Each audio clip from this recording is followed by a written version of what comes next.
Intense na aktingan at intense na katatakutan.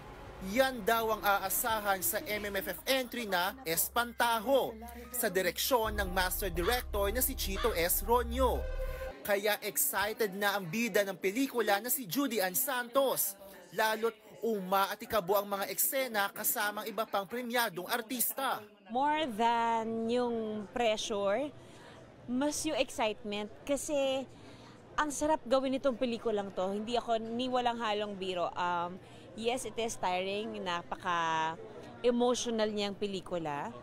But at the end of the day, kahit pagod ka, we would always go home happy and satisfied sa trabaho ang binigay namin.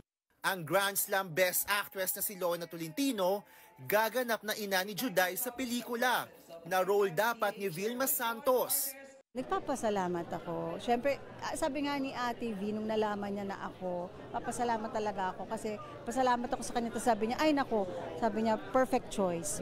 Iikot ang kwento ng pelikula sa isang espantaho o scarecrow at kung paano ito magbibigay ng kababalaghan at katatakutan sa isang pamilya at relasyon. Ito ang pagbabalik MMFF ni Direk Chito. Kung last year ay head jury siya, this time, thrilling sa kanyang makasama sa 50th Metro Manila Film Festival. I never really left. Hindi na ako na-inspire to do a movie. There were some ideas na I throw around, pero hindi siya na-pick up until this one. Abangan ang Espantaho sa nalalapit na Metro Manila Film Festival. Ako si Von Belinario para sa 1PH.